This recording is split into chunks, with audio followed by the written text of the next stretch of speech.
ಕಂಪನಾಂಕಿಗಳೇ ನಮಸ್ಕಾರ. ನಾವು ಭಾರತ, ನಮ್ಮ ದೇಶ ಅಂತ ಮಾತನಾಡುವಾಗ ಸಾಕಷ್ಟು ಬಾರಿ ನಮ್ಮ ಸಂವಿಧಾನ, ಕಾನ್ಸ್ಟಿಟ್ಯೂಷನ್ ಅದು ಏನು, ಅದರ ಒಳಗಡೆ ಏನಿದೆ ಹಾಗೆಲ್ಲ ನಾವು ಮಾತಾಡ್ತಾ ಇರ್ತೀವಿ. ಇದು ಸಂವಿಧಾನಿಕವಾಗಿ ಇಲ್ಲ ಅಂತ ಮಾತಾಡ್ತಾ ಇರ್ತೀವಿ, ಅಥವಾ ಇದು ನಮ್ಮ ಸಂವಿಧಾನಕ್ಕೆ ವಿರೋಧವಾಗಿದೆ, ಅಥವಾ ಇದು ಅದರಲ್ಲಿ ಇದೆ ಅಂತ ಮಾತಾಡ್ತಾ ಇರ್ತೀವಿ. ಇನ್ನು ಶಾಲಾ ಮಕ್ಕಳಿಗೂ ಕೂಡ ಸಂವಿಧಾನದ ಬಗ್ಗೆ ಅನೇಕ ಮಾಹಿತಿಗಳನ್ನ ತಿಳಿಸುವಂತಹ ಪಾಠಗಳು ಕೂಡ ಈಗ ಅವರ ಪಠ್ಯದಲ್ಲೇ ಹಾಕಿದ್ದಾರೆ. ಸೊ ಹಾಗಾಗಿ ಇವತ್ತು ನಾವು ಈ ಒಂದು ಸಂವಾದ ಕಾರ್ಯಕ್ರಮವನ್ನ ಯಾಕೆ ಮಾಡ್ತಾ ಇದ್ದೀವಿ ಅಂತಂದ್ರೆ, ಎಷ್ಟೇ ಸಂವಿಧಾನದ ಬಗ್ಗೆ ನಾವು ತಿಳ್ಕೊಂಡಿದೀವಿ ಅಂದ್ರೂ ಕೂಡ ನಾವ್ ಯಾವಾಗ್ಲೂ 4ನೇ ಕ್ಲಾಸಲ್ಲೋ ಹೈಸ್ಕೂಲಲ್ಲೋ ಓದಿರ್ತೀವಿ, ಅದನ್ನ ಈಗ ಮರ್ತು ಬಿಟ್ಟಿರ್ತೀವಿ. ಸಂವಿಧಾನ ಅಂದ್ರೆ ಏನು, ಸಂವಿಧಾನ ನಮಗೆ ಎಷ್ಟು ಮುಖ್ಯವಾಗತ್ತೆ, ಒಬ್ಬ ನಾಗರಿಕನಿಗೆ, ಭಾರತೀಯನಿಗೆ ಎಷ್ಟು ಮುಖ್ಯ ಆಗತ್ತೆ, ಅದರಲ್ಲಿ ಏನೆಲ್ಲ ಒಳಗೊಂಡಿದೆ, ಅದರ ಮಹತ್ವ ಏನು, ನಮ್ಮ ಜೀವನಕ್ಕೆ ಅದು ಹೇಗೆ ನಾವು ನಿತ್ಯ ಜೀವನದಲ್ಲಿ ಅದನ್ನ ಅನುಸರಿಸ್ಬೇಕಾ, ಹೇಗೆ, ಯಾವುದನ್ನ ನೋಡ್ಬೇಕು, ಯಾವುದನ್ನ ಬಿಡ್ಬೇಕು ಅನ್ನೋ ಮಾಹಿತಿಯನ್ನ ನಮ್ಮ ಕಂಪನಾಂಕಿಗಳಿಗೆ ಮಾಡಿಕೊಡೋದಕ್ಕೋಸ್ಕರ ಇವತ್ತು ಕಂಪನಾಂಕ ಶ್ರೀಯುತ ಫಕೀರ್ ಗೌಡ ಪಾಟೀಲ್ ಅವರನ್ನ ಮಾತಾಡಿಸ್ತಾ ಇದೆ. ಇವರು ಮೂಲತಃ ಬೆಳಗಾವ್ನಲ್ಲಿ ಇರುವಂತಹವರು, BSc ಮಾಡಿ LLM ಮಾಡಿ ಈಗ ಸದ್ಯಕ್ಕೆ PhD ರಿಸರ್ಚ್ ಸ್ಕಾಲರ್ ಆಗಿ ನಡೀತಾ ಇದೆ. ಇವರು ಲಾ ಲೆಕ್ಚರರ್, ಫುಲ್ ಟೈಮ್ ಲೆಕ್ಚರರ್ ಆಗಿ KLE ಲಾ ಕಾಲೇಜಸ್ ಅಲ್ಲಿ ವೃತ್ತಿಯನ್ನ ನಿರ್ವಹಿಸಿದಂಥವರು. ಈಗಲೂ ಕೂಡ ಆನ್ ಕಾಲ್ ಕಾಲೇಜ್ಗಳಿಗೆ, ಅಂದ್ರೆ ಲಾ ಕಾಲೇಜ್ಗಳಿಗೆ ಹೋಗಿ ಮಕ್ಕಳಿಗೆ, ಸ್ಟೂಡೆಂಟ್ಸ್ಗಳಿಗೆ ಮಾಹಿತಿಯನ್ನ ಮಾಡಿಕೊಡುವಂತಹ ಕೆಲಸವನ್ನ ಮಾಡ್ತಾರೆ. ಜುವೆನೈಲ್ ಜಸ್ಟಿಸ್ ಬೋರ್ಡ್ ಏನಿದೆ, JJ ಬೋರ್ಡ್ ಅಂತ, ಅದರ ಮೆಂಬರ್ ಕೂಡ, ಸದಸ್ಯರು ಕೂಡ ಹೌದು. CWC ಬೆಳಗಾವಿ ಅಲ್ಲಿದು, ಅಂದ್ರೆ ಚೈಲ್ಡ್ ವೆಲ್ಫೇರ್ ಕಮಿಟಿ ಅಂತ ಏನ್ ಹೇಳ್ತೀವಿ, ಅಲ್ಲಿಯ ಸದಸ್ಯರು ಕೂಡ ಹೌದು. ಬನ್ನಿ ಅವರನ್ನ ಮಾತಾಡ್ಸೋಣ, ಅವರಿಂದ ಸಂವಿಧಾನದ ಬಗ್ಗೆ ಮಾಹಿತಿಗಳನ್ನ ತಿಳ್ಕೊಳ್ಳೋಣ. ಸರ್ ನಮಸ್ಕಾರ, welcome to the show sir. ನಮಸ್ಕಾರ. ನಮಸ್ಕಾರಗಳು. ಹೇಗಿದ್ದೀರಾ ಸರ್? ಚೆನ್ನಾಗಿದ್ದೀವಿ. ಅದೇ, ನಿಮ್ಮ ಸಂಪರ್ಕ ಸಿಕ್ಕು ಈ ಒಂದು ಸಂವಿಧಾನದ ಬಗ್ಗೆ ಮಾಹಿತಿಯನ್ನ ಮಾಡ್ಕೊಡೋದಕ್ಕೆ ತಾವು ಒಪ್ಕೊಂಡ್ರಿ ಕೇಳಿದ ತಕ್ಷಣ ತುಂಬು ಹೃದಯದ ಮೊದಲು ಧನ್ಯವಾದಗಳು ನಿಮ್ಗೆ. ಈ ವಿಷಯವನ್ನ ನೀವು ಹೇಳ್ಕೊಡ್ತಿದ್ದೀನಿ ಅಂತ ಹೇಳಿದೊತ್ತಿಗೆ ನಮ್ಗೆ ತುಂಬಾನೇ ಖುಷಿ ಆಯ್ತು. ಹಾಗೇನೆ ನೀವು ನಮ್ಮ ಸಂವಿಧಾನ ಅಂತ ಹೇಳಿ ಒಂದು ಪುಸ್ತಕವನ್ನು ಕೂಡ ಬರೆದಿದ್ದೀರಾ. ಹೇಳಿ ಸರ್, ನೀವು LLM ಮಾಡಿ, BSc ಮಾಡಿ, LLM ಮಾಡಿ, ಈಗ PhD ರಿಸರ್ಚ್ ಸ್ಕಾಲರು. BSc ಆದ ತಕ್ಷಣ ಹೇಗೆ ನಿಮ್ಗೆ ವಿಷಯ ಶಿಫ್ಟ್ ಆಗೋಯ್ತು? ಇದರಲ್ಲಿ ಶಿಫ್ಟ್ ಏನಿಲ್ಲ. ಸಂವಿಧಾನ ಶುರು ಆಗೋದೇ ನಮ್ಮಿಂದ, ಇಂಡಿಯಾ, ಭಾರತ. ಸೊ ನಾ BSc ಮಾಡಿದ್ರೇನು, SSLC ಮಾಡಿದ್ರೇನು, ಯಾವುದೇ ಆದ್ರೂ ನಾವು ಭಾರತೀಯ ಪ್ರಜೆಗಳು. ನಮಗಾಗಿ ಸಂವಿಧಾನದಿಂದ ನಾವು ಕೊಡಲ್ಪಟ್ಟ ನಮ್ಮ ರಾಷ್ಟ್ರ ನಾವು ಹೇಗೆ ಬೆಳೆಸ್ತಿದೀವಿ ಅನ್ನೋದು ಮುಖ್ಯ.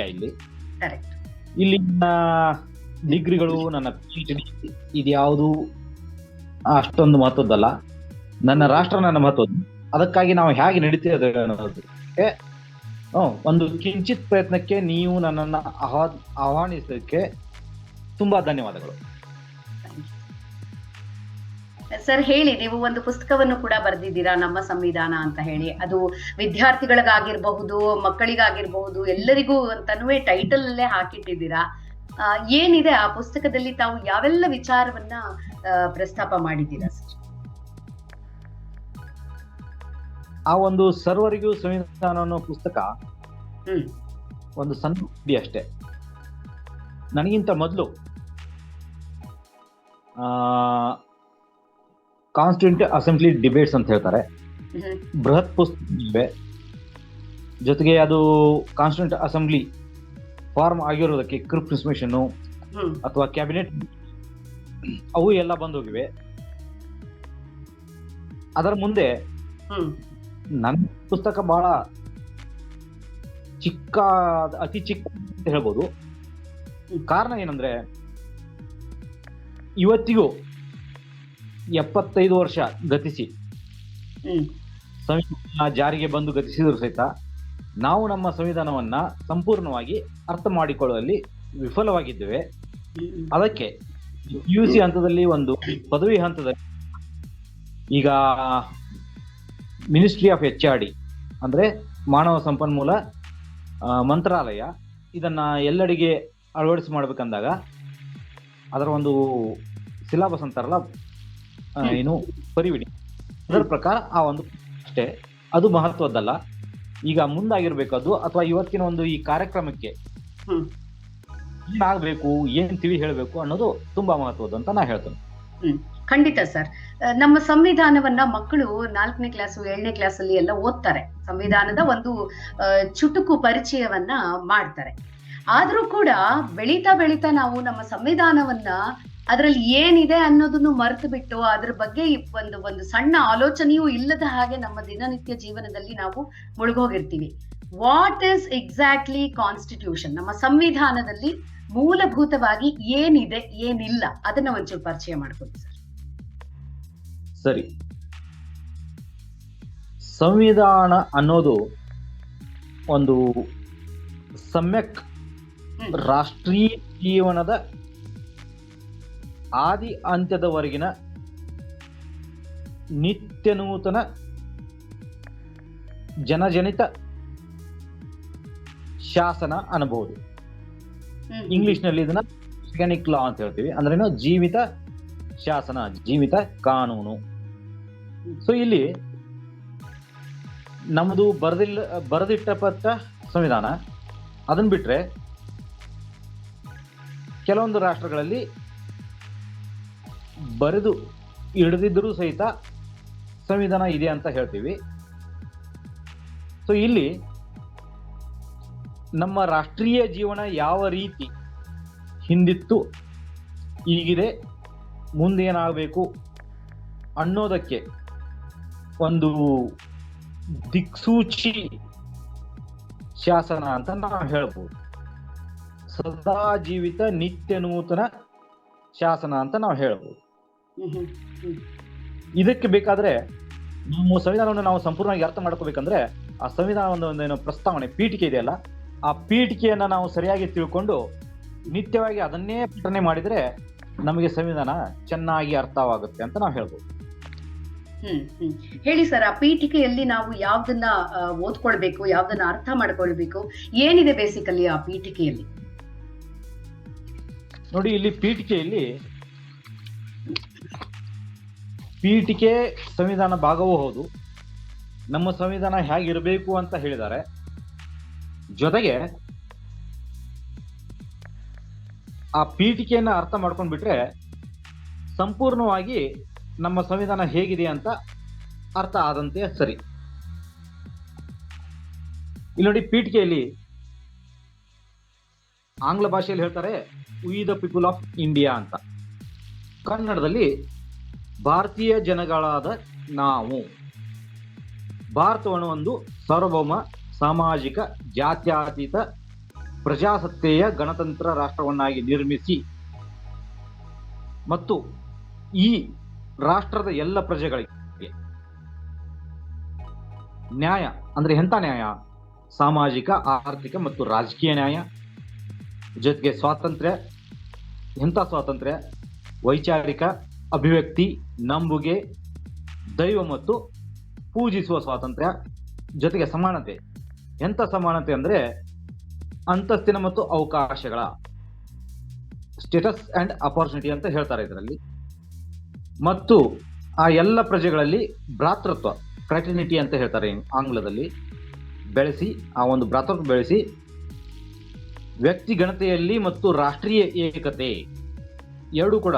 ಅಂದ್ರೆ ಯಾವುದೇ ಒಬ್ಬ ವ್ಯಕ್ತಿ ಆಗಲಿ, ಒಂದು ರಾಷ್ಟ್ರಕ್ಕೆ ಹೋಲಿಸಿದ್ರೆ ಒಬ್ಬ ವ್ಯಕ್ತಿ ಅತಿ ಸಾಮಾನ್ಯ, ಅತಿ ಚಿಕ್ಕ, ಆದರೂ ಕೂಡ ಅವನ ಗಣತೆ ಅಷ್ಟೇ ಸಂಪೂರ್ಣ. ಮತ್ತು ರಾಷ್ಟ್ರೀಯ ಏಕತೆ ಅಂದರೆ ನ್ಯಾಷನಲ್ ಇಂಟಿಗ್ರಿಟಿ, ಇದನ್ನು ಕಾಪಾಡಿಕೊಂಡು ಮತ್ತು ದಕ್ಷತೆಗಳ ಭರವಸೆಯುತ ಇಂಟೆಗ್ರಿಟಿ ಅಂದ್ರೆ ರಾಷ್ಟ್ರಕ್ಕಾಗಿ ಮತ್ತು ವೈಯಕ್ತಿಕವಾಗಿ ನಮ್ಮಷ್ಟಕ್ಕೆ ನಾವೇ ಇದನ್ನ ಅಳವಡಿಸ್ಕೊಳ್ತೀವಿ ಅಂತ ಹೇಳ್ತೀವಿ. ಸೊ ಇದರಲ್ಲಿ 3 ಭಾಗಗಳಿವೆ. ಒಂದು, ನಮ್ಮ ರಾಷ್ಟ್ರ ಎಂಥದ್ದಾಗಬೇಕು. ಎರಡು, ಆ ರಾಷ್ಟ್ರದಿಂದ ನಾವು ಯಾವ ರೀತಿ ರಾಷ್ಟ್ರ ನಿರ್ವಹಿಸ್ತೀವೋ ಸಾರ್ವಭೌಮಿಕ, ಆ ರಾಷ್ಟ್ರದಿಂದ ನಮ್ಗೆ ಏನ್ ದೊರಕಬೇಕು, ನ್ಯಾಯ, ಸ್ವಾತಂತ್ರ್ಯ, ಅದನ್ನೆಲ್ಲ ಹೇಳಿದ್ದಾಗಿ. ಜೊತೆಗೆ 3, ಇದನ್ನ ನಮ್ಮಷ್ಟಕ್ಕೆ ನಾವೇ ಅಳವಡಿಸ್ಕೊಳ್ತಾ ಇದ್ದೀವಿ. ಅದಕ್ಕೆ ಇದು ನಿತ್ಯ ನೂತನ. ವಿ ದ ಪೀಪಲ್, ನೀವು ಇಂಗ್ಲಿಷ್ನಲ್ಲಿ ಹೇಳಬೇಕಾದ್ರೆ ಈ past tense, present continuous tense, future tense ಎಲ್ಲಾನು ಹೇಳ್ತಿರಲ್ಲ, ಇದು ಎಲ್ಲಾನು ವಿ ದ ಪೀಪಲ್ ಒಳಗೊಂಡಿರುತ್ತದೆ. ಸೊ ಇದಕ್ಕಾಗಿ ಈ ಒಂದು ಪೀಠಿಕೆ ನಿತ್ಯ ನೂತನ ಪೀಠಿಕೆ ಅಂತ ನಾನು ಹೇಳ್ತೇನೆ. ಈ 3 ಭಾಗಗಳನ್ನ ನಾವು ಶಾಲೆಯಲ್ಲಿ ಸಣ್ಣ ಮಕ್ಕಳಿಗೆ ಹೇಗೆ ಅರ್ಥ ಮಾಡಿಸೋದು? ಶಾಲೆಯಲ್ಲಿ ಸಣ್ಣ ಮಕ್ಕಳಿಗೆ ಇದು ಬೇಗನೆ ಅರ್ಥವಾಗೋದಿಲ್ಲ. ಆದರೂ ನೀವು ಮೊದಲನೇ ಹೇಳಿದ್ರೆ ಈ ಒಂದು 4, 5, 6ನೇ ವರ್ಗದಲ್ಲಿ ಪೌರನೀತಿ, ರಾಜನೀತಿ ಅಂತ ಒಂದು ಹೌದು ಹೌದು ಸಾಮಾಜಿಕ ಶಾಸ್ತ್ರ, ಅದರಲ್ಲಿ ಸ್ವಲ್ಪ ತಳಹದಿ ಭಾಗ, ಕಿಂಚಿತ್ ಭಾಗ ಕೊಟ್ಟಿರ್ತಾರೆ ಅಷ್ಟೇ. ಅದನ್ನು ಬಿಟ್ರೆ ಈ ಸಾಂವಿಧಾನಿಕ ಲಿಟ್ರೇಚರ್ ಅಂದ್ರೆ ಏನು, ಸಾಂವಿಧಾನಿಕ ಸಾಹಿತ್ಯವನ್ನ ನಾವು ಕಾವ್ಯಾತ್ಮಕವಾಗಿ ಒಂದು ಜಾನಪದ ರೀತಿಯಲ್ಲಿ ಸಹಿತ ಇದನ್ನ ಬೆಳೆಸ್ಕೋಬೇಕು. ಇಲ್ಲಿ ಕೆಲಸ ಆಗಿಲ್ಲ ಜಾನಪದ ರೀತಿಯಲ್ಲಿ. ಅಂದ್ರೆ ನಮ್ಮ ಸಂವಿಧಾನ ಹೇಗೆ ಬಂತು, ಈ ಜನವರಿ 26ರಂದು ನಾವು ಪ್ರಗತಿ ಮೈದಾನದಲ್ಲಿ ಪ್ರತಿಯೊಂದು ರಾಜ್ಯದಿಂದ ಒಂದು ಸಾಂಸ್ಕೃತಿಕ ಒಂದು ಇದನ್ನ ಸ್ಕಿಟ್ ಶೋ ಅದನ್ನು ಇದನ್ನು ಏನೋ ಮಾಡ್ತಿರ್ತೀವಿ. ಅದರಲ್ಲಿ ಇದನ್ನ ಪ್ರತಿಯೊಬ್ಬರಿಗೆ ತಿಳಿಯಲ್ಪಡುವಂತೆ ಇದನ್ನೊಂದು ಉದ್ಘೋಷಕವಾಗಿ ವಾಕ್ಯವಾಗಿ ನಾವು ಒಂದು ಪದ್ಯ ರಚನೆ, ಒಂದು ಆಟದ ರೀತಿಯಲ್ಲಿ, ಮಕ್ಕಳಿಗಾಗಿ ಆಟದ ರೀತಿಯಲ್ಲಿ ನಾವು ಇದನ್ನ ತಿಳಿಸ್ಬೋದು. ವ್ಯಕ್ತಿಗಿಂತಲ ರಾಷ್ಟ್ರ ದೊಡ್ಡದು. ನಮ್ಮಲ್ಲಿ ಇನ್ನೂ ರಾಷ್ಟ್ರೀಯ ಪರಿಕಲ್ಪನೆ ಬಂದಿಲ್ಲ. ನಾವು ದೇಶ ಅಂತ ಹೇಳ್ತೀವಿ. ದೇಶ ಅನ್ನೋದು ಒಂದು ಭೌಗೋಳಿಕ ಪ್ರಾಂತ್ಯದ ಒಂದು ಸಣ್ಣ ಭಾಗ ಆಗಬಹುದು. ಅದೇ ರಾಷ್ಟ್ರ ಅಂದ್ರೆ ಒಂದು ಭೌಗೋಳಿಕ ಪ್ರದೇಶದಲ್ಲಿ ಎಲ್ಲ ರೀತಿಯ ಜನರು ಸೇರಿ, ಆ ಜನರು ಅಂದ್ರೆ ನೀವ್ ಹೇಳೋ ಪ್ರಕಾರ ಇಲ್ಲಿ ಸಣ್ಣ ಮಕ್ಕಳಿಗೆ ಅವರ ವಯಸ್ಸನ್ನ ಗಣನೆಗೆ ತಗೊಂಡು ಅವರಿಗೆ ಅರ್ಥವಾಗುವ ಹಾಗೆ ಆಟ ಪಾಠಗಳಲ್ಲಿ ಅದನ್ನ ತಿಳಿಪಡಿಸ್ತಾ ಬರ್ಬೇಕು. ಹಾಗೆ ಯಂಗರ್ ಜನರೇಷನ್ ಅಂದ್ರೆ ಕಾಲೇಜ್ ವಿದ್ಯಾರ್ಥಿಗಳಿಗೆ ಇದರ ನೆಕ್ಸ್ಟ್ ಲೆವೆಲ್ ಆಗಿ ತಿಳಿಸ್ಕೊಡ್ತಾ ಬರ್ಬೇಕು ಅಂತ ಹೇಳ್ತೀರಾ. ಈಗ ಸರಿ, ಹೇಳಿ ಸರ್. ಹೇಳೋದು ನಾನು ಸುಮಾರು 14-15 ವರ್ಷದ ನಂತರ ಅಥವಾ SSLC 10ನೇ ಮುಗಿಸಿದ ನಂತರ ಇದರ ಬಗ್ಗೆ ಸರಿಯಾದ ಅರಿವಳಿಕೆ ಮೂಡಿಸೋದು ಅಥವಾ ಜಾಗೃತಿಯ ಅರಿವಳಿಕೆ ಮೂಡಿಸೋದು ತುಂಬಾ ಉತ್ತಮ. ಸೊ ಅದು ಪಠ್ಯದ ರೀತಿಯಲ್ಲಾದ್ರೂ ಆಗಿರಬಹುದು, ಪಠ್ಯೇತರ ಚಟುವಟಿಕೆಗಳ ಮೂಲಕ ಆದ್ರೂ ಈ ಒಂದು ಜಾಗೃತಿಯನ್ನ ಮೂಡಿಸೋದು ಅತ್ಯವಶ್ಯಕ. ಖಂಡಿತ ಹೌದು. ನೀವು ದೇಶ ಮತ್ತು ರಾಷ್ಟ್ರದ ನಡುವೆ ಇರುವಂತಹ ವ್ಯತ್ಯಾಸವನ್ನ ಹೇಳಿದ್ರಲ್ಲ, ಅದನ್ನ ನಿಜವಾಗ್ಲೂ ನಮ್ಮ ಯುವ ಜನಾಂಗ ಕಂಡುಕೋಬೇಕು. ದೇಶ ಅಂದ್ರೆ ಬರೀ ಮ್ಯಾಪ್ ಮೇಲೆ, ಭೂಪಟದ ಮೇಲೆ ಇರುವಂತಹ ಭೌಗೋಳಿಕ ಒಂದು ನಕ್ಷೆ. ಆದ್ರೆ ರಾಷ್ಟ್ರ ಅನ್ನೋದು ಯಾವೆಲ್ಲ ಜನಾಂಗ, ಜೀವರಾಶಿಗಳು ಎಲ್ಲವೂ ಒಳಗೊಳ್ಳುತ್ತೆ. ಅದು ಹೇಗೆ ಒಂದು ದೇಶ ರಾಷ್ಟ್ರವಾಗುತ್ತೆ ಅನ್ನೋದನ್ನ ನಾವು ಇನ್ನೂ ಅರ್ಥೈಸ್ಕೊಳ್ಬೇಕು. ಈ ನಿಟ್ಟಿನಲ್ಲಿ ಕೂಡ ನಮ್ಮ ಶಿಕ್ಷಣ ವ್ಯವಸ್ಥೆ ಇದಕ್ಕೆ ಸ್ವಲ್ಪ ಅವಕಾಶ ಮಾಡಿಕೊಡ್ಬೇಕು ಅಂತ ಅನ್ಸುತ್ತೆ ಅಲ್ವಾ ಸರ್? ನಿಜವಾಗ್ಲು ಈಗ ಸದ್ಯಕ್ಕಂತರೂ ಒಂದು PUC ಮಾದರಿಯಲ್ಲಿ ಅಥವಾ ಒಂದು ಪದವಿ ಮಾದರಿಯಲ್ಲಿ 50 ಅಂಕಗಳಿಗೆ ಮಾತ್ರ ಸಂವಿಧಾನವನ್ನ ಇದ್ದಾರೆ. ಈ 50 ಅಂಕಗಳಿಗೆ ಪೂರಿತವಾಗಿ ಆಡಳಿತಾತ್ಮಕ ಕಾನೂನನ್ನ ಅದರ ಜೊತೆಗೆ ಸೇರಿಸಿಬಿಟ್ರೆ ತುಂಬಾ ಒಳ್ಳೇದಾಗತ್ತೆ ಅಂತ ನನ್ನ ಅನಿಸಿಕೆ. ನಿಜ. ಎರಡೂ ಮಗ್ಗಲಲ್ಲಿ ಯುವಕರು ಜ್ಞಾನವನ್ನ ಹೆಚ್ಚಿಸ್ಕೊಳ್ಬಹುದು ಅಂತ ಹೇಳ್ತೀರಾ ಸರ್. ಹೇಳಿ, ನೀವು ವಿವಿಧ ಕಾಲೇಜ್ಗಳಿಗೆ ಹೋಗಿ ಟೀಚ್ ಮಾಡ್ತೀರಾ, ಸಂವಿಧಾನದ ಬಗ್ಗೆನೂ ಮಾತಾಡ್ತೀರಾ, ಲಾ ಟೀಚ್ ಮಾಡ್ತೀರಾ, ಕಾನೂನುಗಳ ಬಗ್ಗೆ ಅರಿವು ಮೂಡಿಸ್ಕೊಡ್ತೀರಾ. ಈಗಿನ ಜನಾಂಗ ಎಷ್ಟರ ಮಟ್ಟಿಗೆ ಈ ಅರಿವನ್ನ ಮೂಡಿಸ್ಕೊಳ್ಳಕ್ಕೆ ತಮ್ಮನ್ನು ತಾವು ತೆರೆದಿಟ್ಕೊಂಡಿದ್ದಾರೆ? Are they receptive? Indeed, they are receptive. ಜನ್ಮ ಸಹಿತ ಒಂದು ಮಾತೃಭೂಮಿ, ಒಂದು ಪಿತೃಭೂಮಿ, ಈ ಎರಡಕ್ಕೂ ಅದರಲ್ಲೂ ಭಾರತ ಎಂಥ ರಾಷ್ಟ್ರ? ಮೂಲತಃವಾಗಿ ಒಂದು ಆಧ್ಯಾತ್ಮಿಕ ರಾಷ್ಟ್ರ. ನಿಜ. ಸೊ ಇಲ್ಲಿ ನಾವು ನಮ್ಮ ರಾಷ್ಟ್ರದ ಬಗ್ಗೆ, ಅವನಿವತ್ತು ಎಂಥ ಕೀಳುಮಟ್ಟದ ವ್ಯಕ್ತಿನೇ ಆಗಿರ್ಬೋದು, ಅಪರಾಧಿ ಆಗಿರ್ಬೋದು, ಮತ್ತೊಬ್ಬರೇ ಆಗಿರ್ಬೋದು, ಹ್ಮ್. ರಾಷ್ಟ್ರ ಭಕ್ತಿಯನ್ನ ಯಾರು ಬಿಟ್ಕೊಡೋದಲ್ಲ. ಖಂಡಿತ. ಇವತ್ತು ಅದು ಹೌದು. ಕ್ರಿಕೆಟ್ ಮ್ಯಾಚ್ನಲ್ಲಿ ನೀವು ನೋಡ್ತೀರಿ, ಒಂದು ಕಬಡ್ಡಿ ಆಟದಲ್ಲಿ ನೀವು ನೋಡ್ತೀರಿ ನಿಜ. ಅಲ್ವಾ? ಹೌದು. ಸೊ ಅದನ್ನ ಹುರಿದುಂಬಿಸೋದು ಹೇಗೆ, ಹ್ಮ್. ಶಿಕ್ಷಣದ ಮಾದರಿಯಲ್ಲಿ ಅದನ್ನ ಅಳವಡಿಸಿಕೊಳ್ಳೋದು ಹೇಗೆ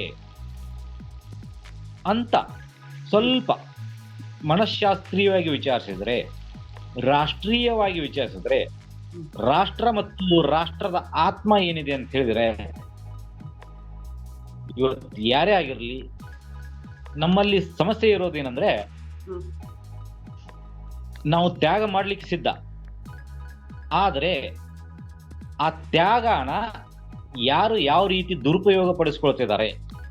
ಬ್ರಿಟಿಷ್ ಕಾಲ ಬಂತು, ಮೊಘಲ್ ಕಾಲ ಬಂತು, ಅದನ್ನು ಹೊಡೆದು ಬಿಟ್ಟು ಈ ಒಂದು ನಮ್ಮ ರಾಷ್ಟ್ರೀಯ ಆತ್ಮ ಜಾಗೃತಿ, ಭಾರತದ ರಾಷ್ಟ್ರೀಯ ಆತ್ಮ ಜಾಗೃತಿಯನ್ನ ಮಾಡಿಕೊಂಡ್ಬಿಟ್ರೆ, ಈ ಸಾಂವಿಧಾನಿಕ ಕ್ರಿಯಾಶೀಲತೆ, ಸಾಂವಿಧಾನಿಕ ರಚನಾತ್ಮಕತೆ, ಇಂಥ ಏನು ಕಾರ್ಯಕ್ರಮ ಈಗ ಮಾಡ್ತಾ ಇದೆ ಸರ್ಕಾರಗಳು, ಇವು ಅತ್ಯುತ್ತಮ ರೀತಿಯಲ್ಲಿ ಬೆಳಿತಾವಂತ ನಾನು ಹೇಳ್ಬೋದು.